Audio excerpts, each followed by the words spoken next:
Good morning, YouTube. Derek Shoehorn here for life advice. Couple of warm-up points today. First one, I hope you guys have seen the TV commercial that we put together. We're gonna get that aired on the BBC very soon.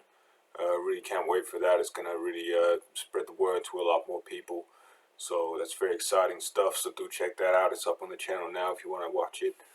The other thing was I put up a video yesterday, so just to say thank you for helping us to reach 20 subscribers in just 4 years. It's a really great achievement, and I want to say thank you again for that. It just makes me so proud to hit 20 subscribers like that. But since then, somebody has unsubscribed, so we're back down to 19 now. So that's it for the warm-up points. So with that being said, let's get right into your questions. Derek, on a scale of 10 to fantastic, how good was New Zealand's response to the coronavirus? Well, it's a great question. They really have done a fantastic job. I mean, given that the virus has spread to every single country, every country has struggled with this problem. You got to take your hat off to the Kiwis on this one, because they given that it's a very popular destination, New Zealand. A lot of people go through there. They have a huge population, 5 million people. Imagine that. It's a lot of people on that island. So in order for them to have kept the virus down to the low levels that they have is just great. From what I understand, the way they did that was they shut the borders hard. They imposed a strict quarantine, and they didn't let anybody go out of their house at all for a long time, for a month or something, and that meant that the virus didn't spread. And it's great for them, because normally you would imagine in a place like that with a population of 5 million people all packed onto those tiny islands with very little space in between them, you'd imagine the thing would have ripped through it. And it's kind of ironic, really, because the lockdown that they imposed there, in a way, it's kind of made it like a prison island, which is ironic, because I've heard that the origins of Australia and New Zealand were as a kind of prison community, and there was nobody else there before at all, and people used to go there because they had committed crime, and so they were prisoners. And it's ironic because New Zealand turned itself back into a prison in order to deal with the coronavirus. So it's just like a prison, but the only difference being really that a lot of people want to fuck the chief jailer. You got to take your hat off to them. I really do. I'm impressed with the Kiwis on that one. I mean, if anybody was set up to struggle with the coronavirus, it was that country. So for them to have done as well as they have, I got to say congratulations, guys. Congratulations to the Kiwis there. And I just hope there's not an earthquake while they're all locked in. So with that being said, let's move on to your next question. It says, Derek, you talk about philosophy a lot. Would you describe yourself as a Randian? Well, you know, I'm as randy as the next guy.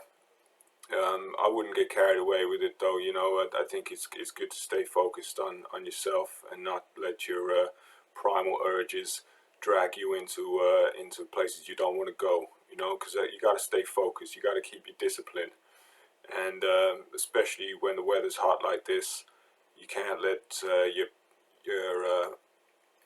your eyes be dragged around. You know, you got to keep control of that, and you got to keep control of yourself. So I recommend a lot of stretching, cold showers, and sprints for that. So just to keep that in check, because you know, I'm sure the person who asked this is a Randian, and because otherwise they wouldn't have been asking. And you know, I get that. I understand it. We're all human. Everyone has urges, but like I say, you got to keep a check on it, because otherwise you're gonna get skinny.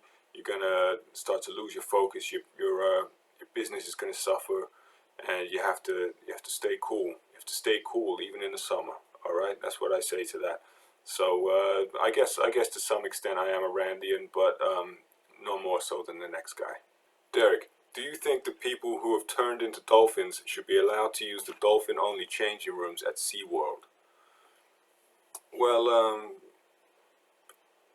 it's one of those sensitive subjects, as we've discussed before. I'm not a dolphin myself, so it's a bit of a, it feels like I'm treading into territory that maybe I shouldn't be, but For what it's worth, my view on that is that people who have turned into dolphins should be able to use the changing rooms, because where else are they going to go? You know, we can't just, it would be crazy to get into the situation of having a third changing room, one for people, one for dolphins, one for people who have turned into dolphins. So I think it's better that the people who turn into dolphins use the dolphin-only changing rooms and not the people changing rooms, because to have a dolphin in the shower with me, I would find that very, very uncomfortable, to be honest with you.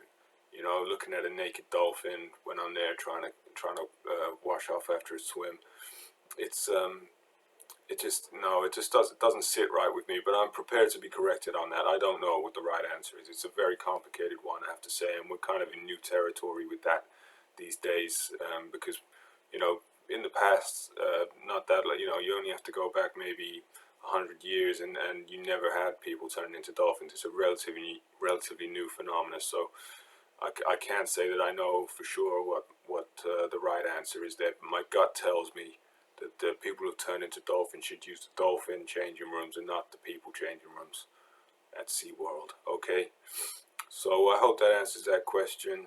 And thanks for those questions, guys. They were really, really strong ones. Again, keep it up. I'm loving your work, and I'll see you guys in the next video. If you took value from this video, there's a couple of things I'd like to ask you to do. Don't worry, I'm not asking for any money. That comes later after we funnel the sales process down. All I need you to do is hit like, hit subscribe, and keep your questions coming in. You can leave your questions on Twitter at Derek Shoehorn, or Facebook, the Life Advice page, or in a comment under any one of my YouTube videos. Keep growing.